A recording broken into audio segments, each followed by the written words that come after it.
AC circuit पे numerical practice चल रहा था। न्यूमेरिकल प्रैक्टिस की सीरीज में अपन क्वेश्चन करेंगे। क्वेश्चन लिख रहा हूँ मैं।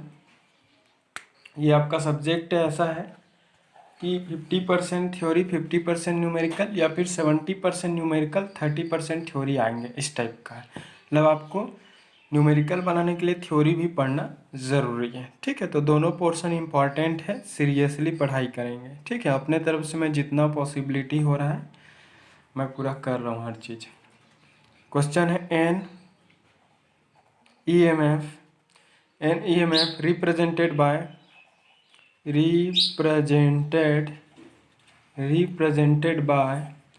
equal to 100 into sine of pi t is impressed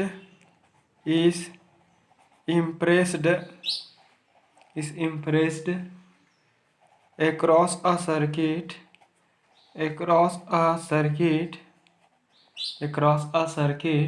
consisting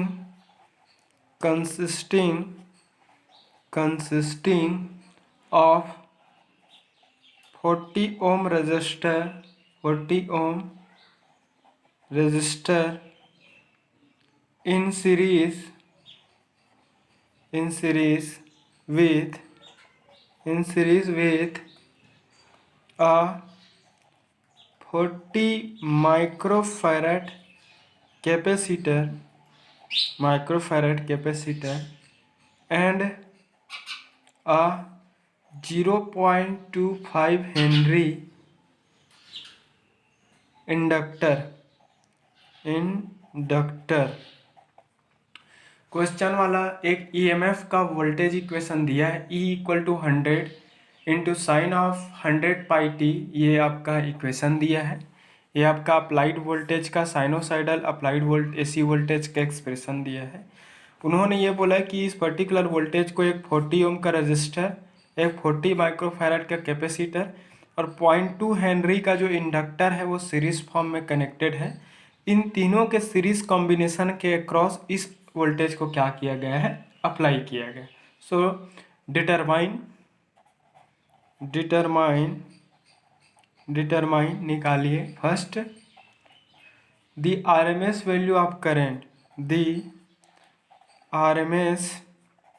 value of current, अगर किसी एसी सिग्नल की पीक एम्पलीट्यूड मिल गया तो उसकी आरएमएस वैल्यू हम निकाल सकते हैं। क्लियर हुआ। दी पावर सप्लाइड उसमें कितना पावर सप्लाई हो रहा है उसके बारे में, ठीक है, वही निकालना है। थर्ड चीज़ है दी पावर फैक्टर। तो क्वेश्चन को सीरियसली अच्छे से पढ़ेंगे और समझेंगे।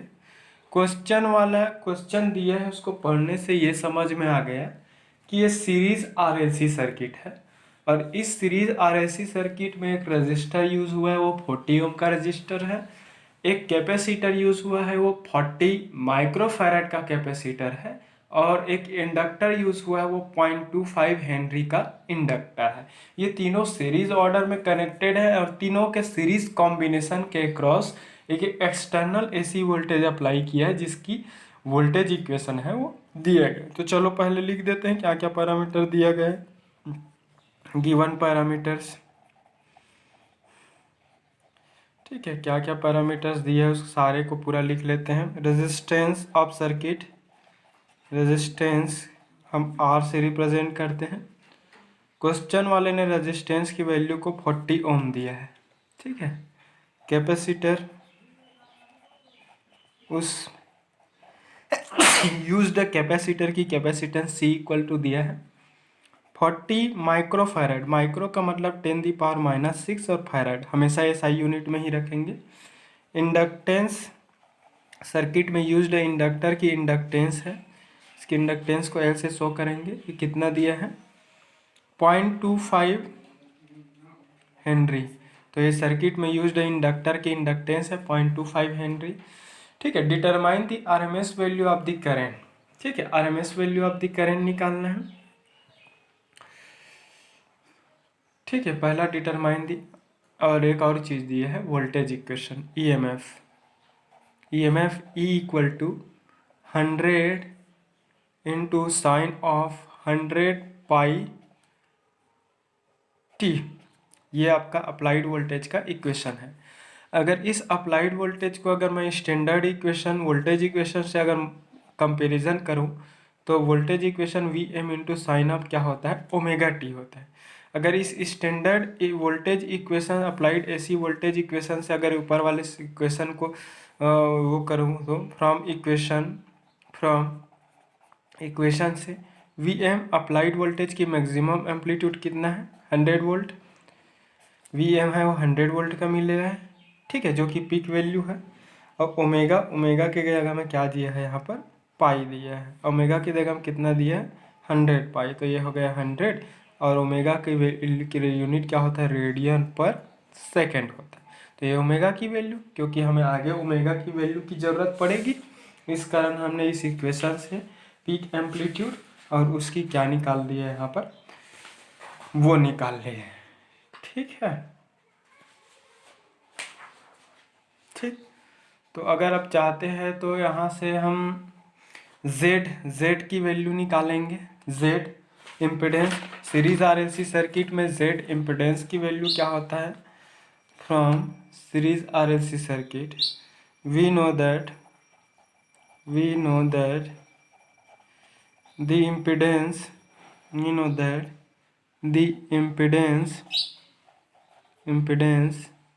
of the circuit will be Z। और Z इक्वल टू क्या होता है, अगर इम्पिडेंस की हम बात करें तो Z इक्वल टू होगा √R² प्लस क्या होंगे XL माइनस XC का होल स्क्वायर। ये फार्मूला होता है, स्टैंडर्ड इक्वेशन है। अगर चाहते हैं तो इसको और अच्छे से लिख सकते हैं, ये R²। XL इक्वल टू क्या लिख सकते हैं ओमेगा एल होता है। XC इक्वल टू क्या होता है 1/ओमेगा C होता है, इसका होल स्क्वायर। और इसको अच्छे से लिख सकते हैं ये R²।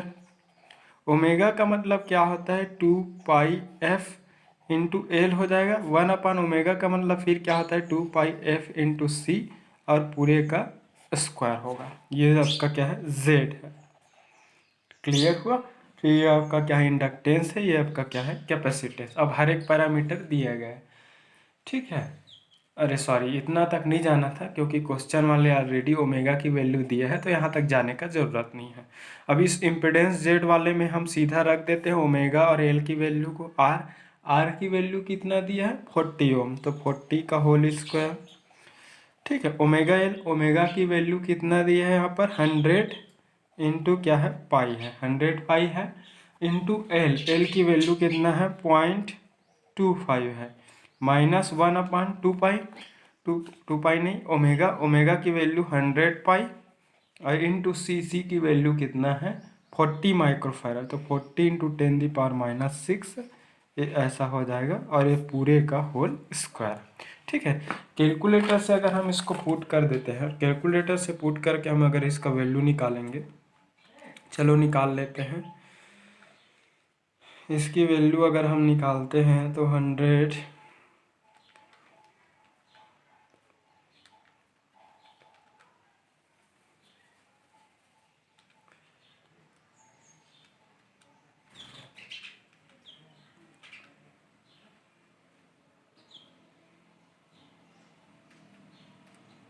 कैलकुलेटर में सारे वैल्यूज पुट कर रहा हूँ, जैसे जैसा एक्सप्रेशन में वैसे ही रखेंगे, ठीक है।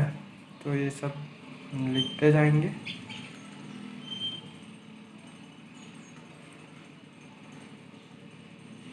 ये आपको मिलेगा Z की वैल्यू जो है वो अप्रॉक्स मिलेंगे, Z की वैल्यू है वो 40.02 ओम के आसपास, अप्रॉक्सीमेशन करके इसको 40 ओम भी लिख सकते हो, ठीक है। तो 40 ओम के आसपास आपको मिल रहा है, ठीक है। तो ये एक इम्पिडेंस मिल गया। अगर आपको इम्पिडेंस मिल गया तो आप आसानी से उसमें करंट की वैल्यू है उसको कैलकुलेट कर सकते हो, ठीक है। तो ये हो गया आपका इम्पिडेंस की वैल्यू, ठीक। तो आरएमएस वैल्यू आप दी करंट निकालना है, करंट की आरएमएस वैल्यू निकालना है। तो करंट की आरएमएस वैल्यू निकालने के लिए आपको वोल्टेज की आरएमएस वैल्यू है वो पता होना चाहिए। सो ठीक है। V R M S applied voltage की R M S value equal to क्या होता है, उसकी पीक एम्पलीट्यूड डिवाइडेड बाय √2 होता है। तो पीक एम्पलीट्यूड क्या है, 100 डिवाइडेड बाय क्या होगा, ये √2 होंगे। तो ये 100 अंडर रूट क्या होगा, 2 होंगे। इसकी वैल्यू आपको मिलेगा 70.71 वोल्ट के आसपास मिलेगी। ठीक है, अब ये हमें अप्लाइड एसी वोल्टेज की आरएमएस वोल्टेज मिल गया। आरएमएस वैल्यू क्यों निकाला, क्योंकि क्वेश्चन वाले ने फ्लोइंग करंट की आरएमएस वैल्यू पूछा है। तो फ्लोइंग करंट की आरएमएस वैल्यू जो होगा वो ऑलवेज अप्लाइड वोल्टेज की RMS divided by total impedance and current the RMS value of flowing current. ठीक है, तो फ्लोइंग करंट की फ्लोइंग करंट, ठीक, तो फ्लोइंग करंट की आरएमएस वैल्यू क्या होगा, आई आर एम एस। तो I R M S equal to क्या होगा, V R M S divided by क्या हो जाएंगे, इम्पिडेंस हो जाएंगे। तो वी आर एम एस की वैल्यू कितना, 70.71। तो 70.71 को आप किससे डिवाइड कर देंगे, इम्पिडेंस से, तो आप ये आ जाएगा आंसर 1.77 के आसपास मिलेंगे। ठीक है, तो 70 डिवाइडेड बाई इसको अप्रॉक्सीमेट 40.02 कर देते हैं, तो I R M S value equal to हो जाएगा 1.77 एम्पियर। करेंट है तो यूनिट क्या होगा, एम्पियर होंगे। ठीक है, हमेशा याद रखना जब भी इस टाइप का स्टैंडर्ड इक्वेशन पढ़ेंगे, इस टाइप से स्टैंडर्ड इक्वेशन अगर पढ़ेंगे वोल्टेज का, तो इस सामने जो कोफिशिएंट होता है वो सिग्नल की पीक एम्पलीट्यूड को शो करता है। चूंकि ये इक्वेशन जो है वोल्टेज का इक्वेशन है, तो इस इक्वेशन से वी एम की वैल्यू पीक वोल्टेज की वैल्यू है या फिर maximum amplitude of voltage signal है वो 100 वोल्ट मिल रहा है। लेकिन हमें इफेक्टिव वैल्यू चाहिए, पीक एम्पलीट्यूड दिया है लेकिन effective that means RMS value चाहिए। तो मैंने यहाँ पर सबसे पहले आरएमएस वोल्टेज निकाला, कंफ्यूज नहीं होना कि क्यों निकाले, हमने आरएमएस वोल्टेज निकाला। तो आरएमएस वी आरएमएस इक्वल क्या होता है, उसकी पीक वैल्यू डिवाइडेड बाय √2। इसका तो मैं डेराइवेशन कराया भी हूँ। वी एम की वैल्यू यहाँ पर पुट कर दिया √2, ये इसको सॉल्व करने से 70.71 वोल्ट मिल गया। ठीक है, अब क्वेश्चन वाले RMS value of the current, flowing current की आरएमएस वैल्यू पूछा है। तो फ्लोइंग करंट की आरएमएस वैल्यू इक्वल टू क्या होगा, अप्लाइड वोल्टेज की RMS value divided by total impedance. Impedance तो हम यहाँ से निकाल चुके हैं, ये वाला सीरीज आरएलसी सर्किट में इम्पिडेंस का फार्मूला ये होता है √R² plus XL minus XC का whole square. XL equal to omega L और XC इक्वल टू 1/ओमेगा C। अब ओमेगा पता है, एल भी पता है, ओमेगा पता है, सी भी पता है, आर भी पता है, सारे की वैल्यू पुट कर दिया। पुट करके कैलकुलेटर से सॉल्व किया तो मुझे इम्पिडेंस मिला जिसका यूनिट क्या होता है, ओम होता है। अब इस इम्पिडेंस की वैल्यू को हमने इस वाले फार्मूले में पुट कर दिया। तो अगर आपको आरएमएस वैल्यू पूछेगा तो RMS voltage divided by impedance बोलना। अगर कि आपको पीक एम्पलीट्यूड पूछेंगे तो peak amplitude divided by impedance निकालेंगे। क्लियर हुआ, तो ये था पहला क्वेश्चन का आंसर। दूसरा क्या बोल रहा है, पावर सप्लाइड। ठीक है, पावर, तो पावर सप्लाइड जो होगा, power supplied by circuit voltage source, power supplied equal to क्या होगा, वी आर एम एस। ऐसा होता है formula, V R M S into I R M S into cos of phi, यही होता है फार्मूला पावर सप्लाई का, V R M S I R M S cos of phi. V R M S पता है, आई R M S भी पता है, तो वी आर एम एस पता है, वी आर एम एस पता है, आई आर एम एस भी पता है। Cos of phi power factor होता है, पावर फैक्टर की वैल्यू मैथमेटिकली क्या होता है, आर डिवाइडेड बाई जेड होता है। अब देखो सारा वैल्यू पता है, वी आर एम एस कितना निकाला हमें, 70.71 निकाले। आई आर एम एस कितना निकाले, 1.77 निकाले। आर बाई जेड, आर की वैल्यू कितना है, आर की वैल्यू कितना है, 40 है। जेड की वैल्यू कितना है, इम्पिडेंस की वैल्यू कितना है, ये भी 40.02 के आसपास है। ठीक है, मतलब प्रॉक्स उतना ही है। तो ये इंटू हो जाएगा 70.71 इंटू 1.77, ये हो जाएंगे। तो ये सॉरी फिर से करता हूँ, 70.71 कैलकुलेटर से सॉल्व कर रहा हूँ मैं, 71 इंटू 1.77, ये हो जाएगा आपका 125 वाट के आसपास आपको मिलेंगे। ये मिलेगा 125.16 वाट पावर इफेक्टिव पावर है। तो यही आपका क्या है, VRMS। AC वोल्टेज की हमेशा जब भी पावर कैलकुलेशन करोगे तो AC सोर्स के केस में हमेशा उसकी इफेक्टिव वैल्यू को ही कंसिडर करते हैं, जिसको हम RMS वैल्यू बोलते हैं। तो ये VRMS हो गया, ये IRMS हो गया, इनटू क्या हो गया, cos of phi. Cos of phi को क्या बोलते हैं, पावर फैक्टर बोलते हैं। और ये मैथमेटिकली क्या होता है, इम्पीडेंस ट्राइंगल से हम निकाले थे R/Z होता है। R उस सर्किट में यूज्ड रजिस्टर की रेजिस्टेंस वैल्यू है, Z उस कंप्लीट सीरीज RLC सर्किट का इम्पीडेंस, मैंने R की वैल्यू पुट कर दिया, Z की वैल्यू भी पुट किया, VRMS IRMS सबको पता है, सारे को कैलकुलेटर से सॉल्व किया तो मुझे मिल गया कि उसमें पावर सप्लाइड कितना मिल रहा है। तो ये दूसरा क्वेश्चन पूछा था। ये क्वेश्चन वैसे मैं आप लोगों को असाइनमेंट में दिया था, अगर आप लोग किए नहीं होंगे, बहुत सारे बच्चे ऐसे हैं जिसको कोई मतलब नहीं रहता। अगला क्वेश्चन वाला बोल रहा है पावर फैक्टर, ठीक है, and power factor and power factor and power factor P F equal to क्या होगा, कॉस ऑफ फाई होता है। अगेन कॉस ऑफ फाई, अगर आपको फेस एंगल पता है तब आप क्या निकाल सकते हो, फाई की वैल्यू पुट कर दोगे तो कॉस ऑफ फाई मतलब पावर फैक्टर होता है। अगर आपको फेस एंगल नहीं पता तो उस पर्टिकुलर केस में डायरेक्ट R/Z इक्वल टू क्या होता है, R/Z इक्वल टू क्या होता है, पावर फैक्टर। R की वैल्यू कितना है, 40 है, Z की वैल्यू कितना निकाले हैं, 40 पॉइंट, एक मिनट, Z की वैल्यू हम निकाले 40.02। आप सबको पता है कि पावर फैक्टर मैक्सिमम 1 हो सकता है बट ऑलवेज लेस देन 1 होंगे। तो ये हो जाएगा 40.02, सॉल्व करेंगे तो ये मिलेगा आपको 0.995, या फिर उसको अप्रॉक्सीमेट कर दूंगा तो क्या मिलेगा, 1 मिलेगा। तो ये पावर फैक्टर कितना मिल रहा है, यूनिटी मिल रहा है। ये भी पावर फैक्टर PF, ये PF है पावर फैक्टर, ये भी PF है पावर फैक्टर। तो पावर फैक्टर की वैल्यू मैक्सिमम 1 हो सकता है बट ऑलवेज लेस देन 1 होंगे। क्लियर हुआ।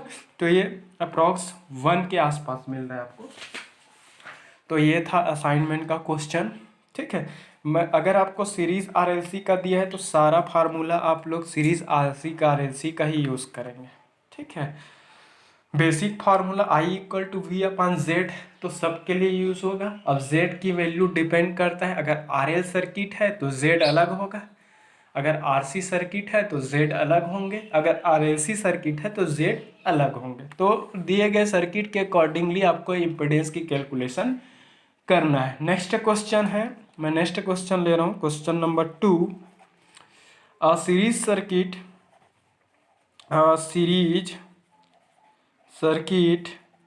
series circuit with a resistor of 100 ohm capacitor of 25 microfarad and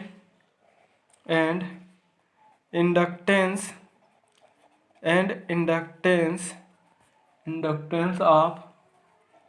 of 0.15 Henry is connected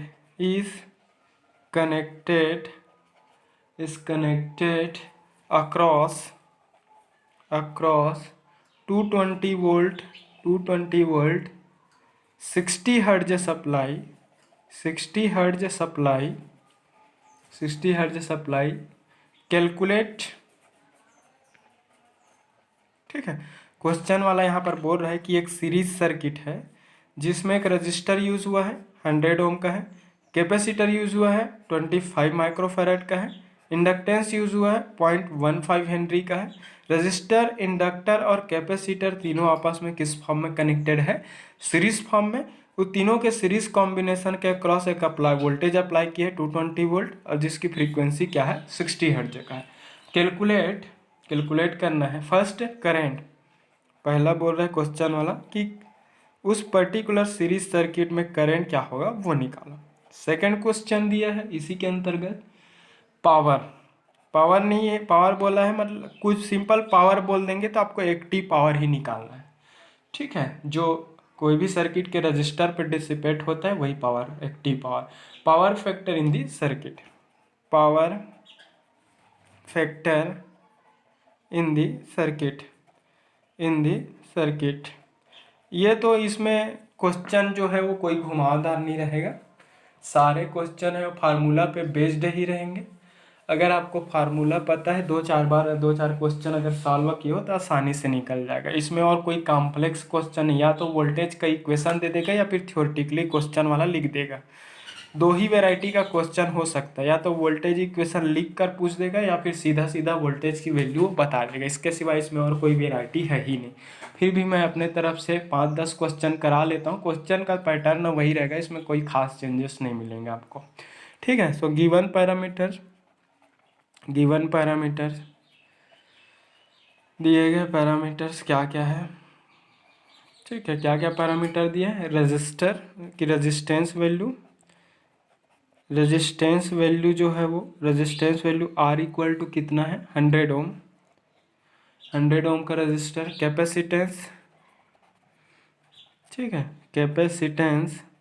capacitance C equal to कितना है, कैपेसिटेंस की वैल्यू 25 माइक्रोफैराड, 25 माइक्रो मतलब 10⁻⁻6 फैराड। एसआई यूनिट, ये तो already ओम में, SI unit में, ये माइक्रो में था तो माइक्रो हटा दिया, 10⁻⁻6 से मल्टीप्लाई किया। क्लियर हुआ है। अब उसके बाद इसमें क्वेश्चन वाला है वो क्या दिया है, 0.15 हेनरी का इंडक्टेंस दिया।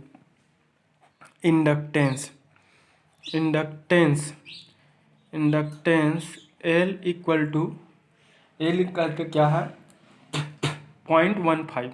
0.15 हेनरी का इंडक्टेंस दिया है। क्लियर हुआ। तो ये सारा पैरामीटर दिया है। उन्होंने अप्लाइड एसी वोल्टेज है उसकी आरएमएस वैल्यू दिया है। अगर आपको वोल्टेज का इक्वेशन दिया है तो उस इक्वेशन में जो उसका कोफिशिएंट होगा वो पीक वैल्यू होगा। बट अगर वोल्टेज की वैल्यू डायरेक्टली अगर दिया है तो याद रखना कि वो हमेशा जो वोल्टेज है वो क्या है, आरएमएस वैल्यू है। तो वोल्टेज की वैल्यू कितना है, 220 वोल्ट है, वोल्टेज यूनिट वोल्ट होगा। फ्रीक्वेंसी ऑफ सप्लाई 60 हर्ट्ज, इतना चीज़ दिया है। ठीक है, समझ में है। तो ये सारा पैरामीटर दिया है आपको, फ्रीक्वेंसी दिया है, वोल्टेज दिया है। अगर आपको वोल्टेज दिया है तो हमेशा समझ जाइए कि वो आरएमएस वोल्टेज ही है। ठीक है। तो चलो पहला क्वेश्चन में ये बोल रहे हैं, क्वेश्चन वाला करंट निकालो। लेकिन करंट तभी निकलेगा जब हमें इम्पीडेंस पता होगा, क्योंकि वोल्टेज तो दिया है, इम्पीडेंस पता होना चाहिए। सो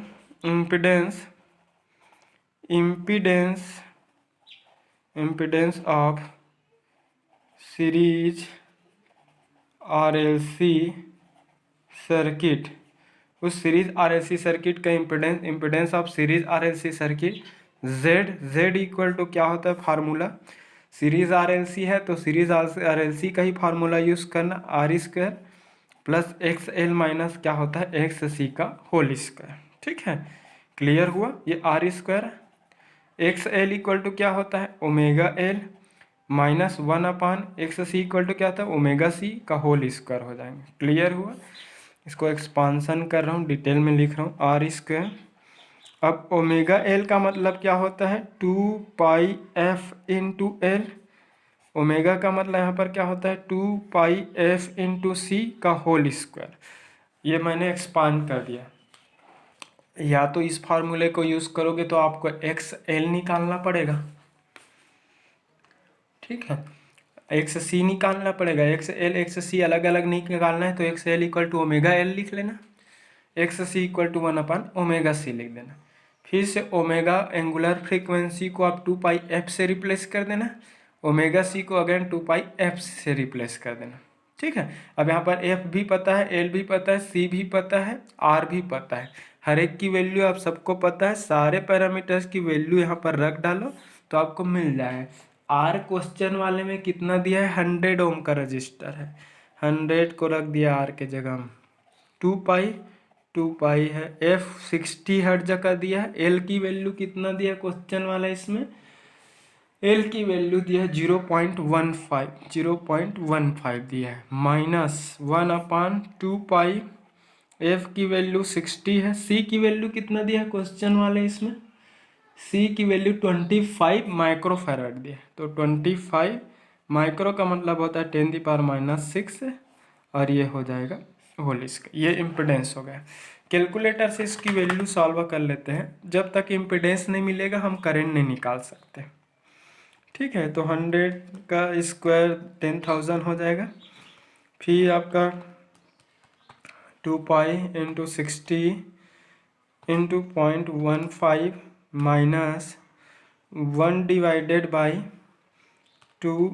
पाई इंटू 60 इंटू 25 इंटू 10⁻⁻6 का होल स्क्वायर, ये होगा।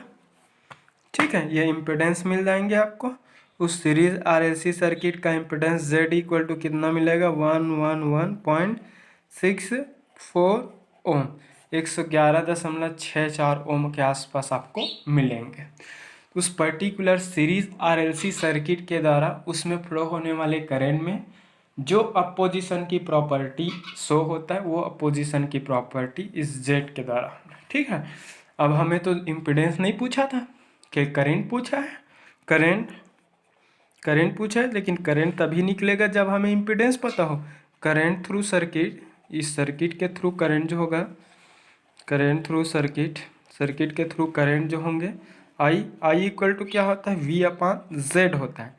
V की वैल्यू क्वेश्चन वाला कितना दिया है? 220 वोल्ट दिया है। Z की वैल्यू कितना निकाले हम? 1111.64। तो ये हम निकाल सकते हैं 220 डिवाइडेड बाई 1111.64। ये आपको आई मिलेगा 1.97 एम्पियर के आसपास आपको मिलेंगे। ठीक है, 1.97 एम्पियर। हमेशा याद रखना है, जब भी क्वेश्चन में अप्लाइड वोल्टेज दिया है एसी सर्किट के केस में, एसी सर्किट के केस में जब भी आपको अप्लाइड वोल्टेज दिया है तो समझ जाना कि वो वोल्टेज है ना, वो आरएमएस वोल्टेज है।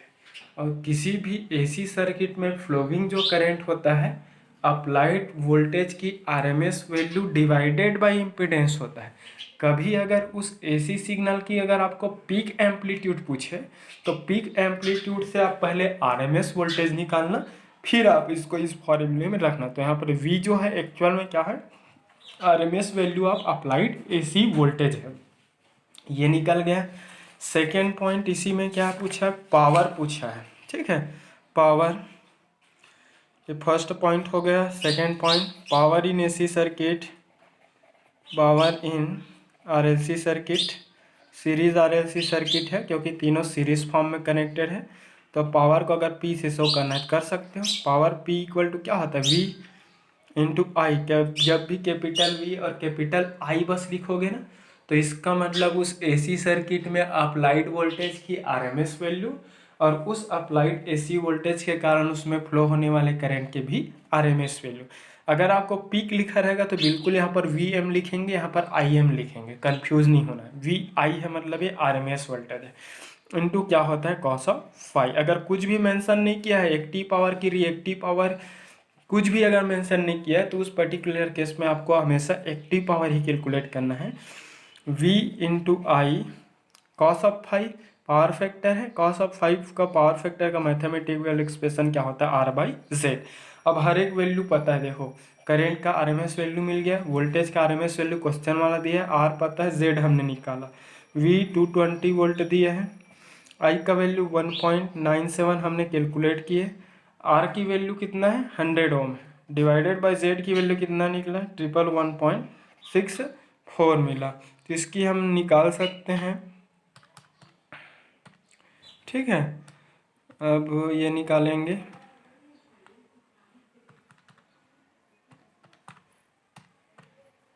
तो ये आपको मिलेगा 388 के आसपास मिलेंगे आपको। ठीक है, पॉइंट में डिफरेंस हो सकता है कुछ वैल्यूज़ में। 388.34 पावर है तो यूनिट क्या होगा? वाट होगा।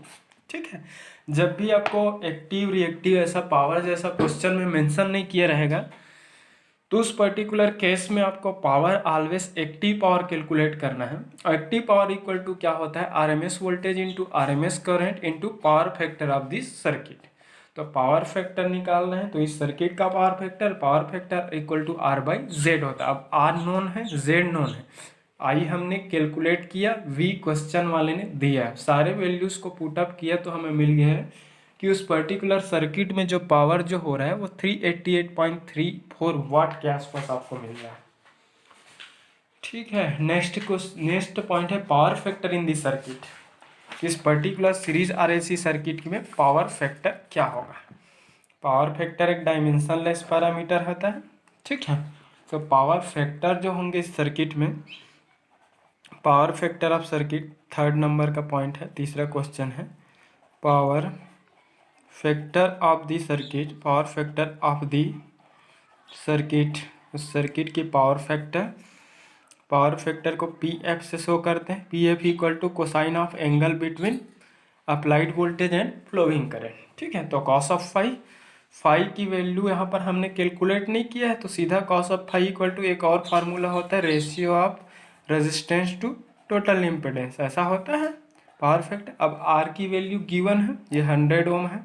जेड की वैल्यू हमने निकाला है 111.64 है, तो ये निकल जाएगा हमें इस क्वेश्चन से। आर 100 ओम डाल दिया, 111.64, ये हमें क्या मिला है, पावर फैक्टर। पावर फैक्टर की वैल्यू ऑलवेज लेस देन होता है, मैक्सिमम 1 हो सकता है, तो 0 पॉइंट कितना होगा ये 896, इसका कोई यूनिट नहीं होता। क्यों, क्योंकि ऊपर भी ओम नीचे भी ओम, ओम और ओम कैंसिल, तो डायमेंशनलेस पैरामीटर, तो कोई भी पावर फैक्टर का कोई यूनिट नहीं होता है। अप्रॉक्स करेंगे तो 0.9 होगा, जो कि 1 से कम है।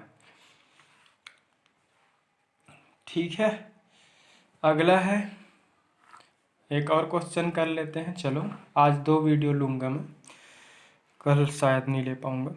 अगला क्वेश्चन है, a series circuit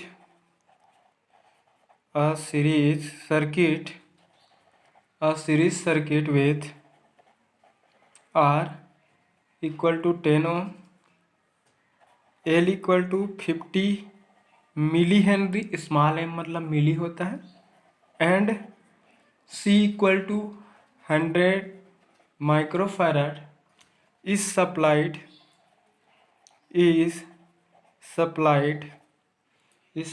with 200 volt है, सॉरी 220 नहीं, 200 वोल्ट ऑब्लिक 50 हर्ट्ज लिखा है। 50 हर्ट्ज मतलब ये फ्रीक्वेंसी है, ये अप्लाइड वोल्टेज 200 है।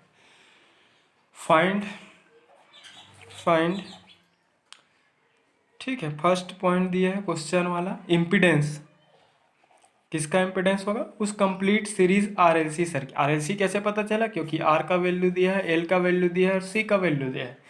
क्वेश्चन वाला ये बोला है कि ये सीरीज सर्किट है, तो सीरीज आरएलसी सर्किट है, तो सीरीज आरएलसी सर्किट का इम्पिडेंस। सेकेंड पॉइंट उन्होंने क्या बोला है, उस सीरीज आरएलसी सर्किट में फ्लोइंग करेंट, उस सीरीज आरएलसी सर्किट में पावर, उस सीरीज आरएलसी सर्किट की पावर फैक्टर, उस सीरीज आरएलसी सर्किट की पावर फैक्टर। चलो सॉल्यूशन करते हैं। क्या क्या पैरामीटर दिया है, रेजिस्टेंस आर इक्वल टू कितना दिया है, 10 ओम का दिया है। इंडक्टेंस एल की वैल्यू कितना दिया, 50 मिली हेनरी दिया है। मिली को हटा के एसआई में कन्वर्ट करो, पहले इसको सिर्फ हेनरी में, तो 10⁻³ से गुना करेंगे, मिली का मतलब 10⁻³ होता है। सी की वैल्यू कितना दिया है, 100 माइक्रोफैराड, तो 100 होगा, माइक्रो हटाएंगे क्योंकि हमें सिर्फ फैराड में रखना है, तो 10⁻⁶ फैराड होगा। ठीक है, क्लियर हुआ। तो ये आपका वैल्यू दिया है। अप्लाइड वोल्टेज की आरएमएस वैल्यू दिया है, कितना वोल्ट है, 200 वोल्ट, ये आपका क्या है, 200 वोल्ट होंगे। ठीक है, उसकी फ्रीक्वेंसी है, फ्रीक्वेंसी एफ इक्वल टू कितना होगा, 50 हर्ज, तो 50 हर्ज की फ्रीक्वेंसी। क्लियर हुआ, फ्रीक्वेंसी दिया है। जब भी आपको थ्योरेटिकली अगर अप्लाइड वोल्टेज दिया है, वोल्टेज सप्लाई की वैल्यू दिया है, always remember the given value is RMS value. अगर आपको वोल्टेज का इक्वेशन दिया रहेगा तो दिया गया वोल्टेज वैल्यू है वो पीक वैल्यू के फॉर्म में रहेंगे, तो वहाँ से आरएमएस वैल्यू कैलकुलेट करना पड़ेगा। लेकिन अगर सप्लाई वोल्टेज के फॉर्म में अगर दिया है तो हमेशा ये याद रखना कि दिया गया जो वैल्यू जो है वो क्या है आरएमएस वैल्यू है। तो चलो पहला question, impedance of the circuit. First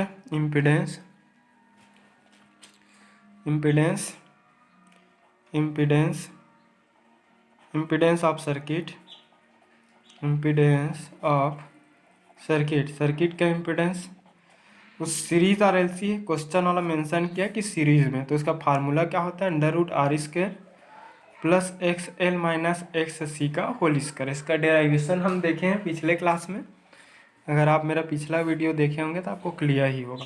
R² XL equal to क्या होता है omega into L, XC equal to क्या होता है 1/ω/c का होल स्क्वायर। फिर से अपन निकाल लेते हैं, ठीक है। R², ओमेगा का मतलब क्या होता है 2πfL, 1/, क्या हो जाएगा ये 2πf/c का होल स्क्वायर हो जाएगा, ये हो जाएगा। ये Z की वैल्यू है, ठीक है। R की वैल्यू क्वेश्चन वाला क्या दिया है 10 दिया है, तो 10 का स्क्वायर हो गया। 2πf की वैल्यू कितना हर्ट्ज दिया है, हर्ट्ज में दिया है, मतलब फ्रीक्वेंसी है वो 50 हर्ट्ज का है। एल की वैल्यू कितना दिया है 50 मिली मतलब 10⁻⁻3, ये हो गया 1/2π। एफ की वैल्यू 50 है। सी की वैल्यू कितना है 100 माइक्रोफैराड, तो 100 माइक्रो का मतलब होता है 10⁻⁻6 है, ठीक है, का होल स्क्वायर, ये हो गया। तो जेड,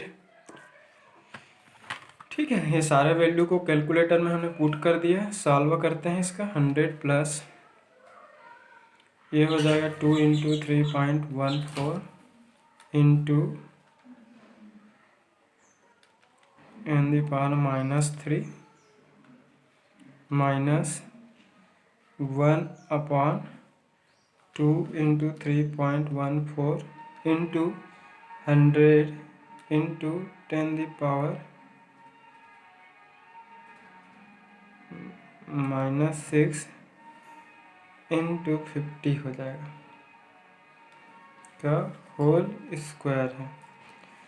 तो ये मिलेंगे आपको 18.99 के आसपास, ठीक है। तो 18 पॉइंट आपको क्या मिलेगा, ये 18.99, ठीक है। तो ये 18.99 और इसका यूनिट क्या होगा ओम। तो उस दिए गए सर्किट का इम्पीडेंस है, ठीक है। सेकेंड क्वेश्चन बोल रहा है करेंट, उसमें फ्लो होने वाला करंट, तो करंट इक्वल टू क्या हो जाएगा, current in series RLC circuit, current I equal to क्या होगा V/Z होंगे। V अप्लाइड वोल्टेज है, अप्लाइड वोल्टेज की वैल्यू क्या है 200 है। Z की वैल्यू क्या है 18.99 है, ठीक है। रख देते हैं इसकी वैल्यू, 200 अप्लाइड वोल्टेज है, 18.99 ओम है आपका, तो उसमें फ्लो होने वाला करंट कितना मिलेगा आपको 10.53 के आसपास मिलेंगे। तो उसमें flowing current I equal to V/Z होगा, ये हो जाएगा 10.53 करंट है, तो यूनिट क्या होंगे एम्पियर। उसमें फ्लोइंग करंट है 10.53 मिलेगा। अगला जो चीज़ है क्वेश्चन वाले थर्ड पॉइंट, तीसरा क्वेश्चन का दिया है पावर। तो पावर कुछ भी मेंशन नहीं किया है, मतलब हमेशा एक्टिव पावर यूज़ करेंगे। RMS value of voltage into RMS value of current into cos of angle between applied voltage and flowing current. V applied voltage है, RMS वैल्यू है ये 200 हो गया। फ्लोइंग करंट कितना 10.53 है। कॉस ऑफ फाई मतलब R/Z होता है, इसको और लिख सकते हैं VI इंटू R/Z। तो R की वैल्यू कितना है 10 ओम है, Z की वैल्यू कितना है 18.99 है, ठीक है, इंटू 200 इतना हुआ इंटू 10 डिवाइडेड बाय 18 चलो निकाल लेते हैं 200 into 10.53 into 10 whole divided by 18.99। तो ये हो जाएगा आपको 1100 के आसपास मिलेंगे आपको, 1109 वाट। कैलकुलेशन में अगर कहीं पर मिस्टेक अगर हुआ तो देख लेना ना। ये इतना है, पावर है यूनिट क्या होगा, वाट होगा। कॉस्ट ऑफ 5 पावर फैक्टर होता है, इसका वैल्यू मैथमेटिकली R/Z होता है। R की value resistance, Z complete circuit का इम्पिडेंस है। अगला चीज़ है power factor. Power factor question वाला पावर फैक्टर पूछा है, तो पावर फैक्टर को हम PF से शो करते हैं। PF equal to cos of 5 होता है। कॉस ऑफ 5 का मतलब क्या होता है, वह R/Z। तो R की वैल्यू कितना है, 10 दिए है। Z की वैल्यू कितना मिला हमें, 18.99। कॉस ऑफ 5 की पावर फैक्टर की वैल्यू हमेशा 1 से कम होगा, मैक्सिमम कितना हो सकता है, 8 हो सकता है। तो ये आपको मिलेंगे 0.526 मिलेंगे। ये पावर फैक्टर है, उसका कोई यूनिट नहीं होता। ठीक है, तो ये है, तो ये आपका पावर फैक्टर। तो आई थिंक सबको क्लियर हो गया होगा। अगर क्लियर हो तो वीडियो लाइक करें, शेयर करें, कमेंट करें। ठीक है, थैंक यू।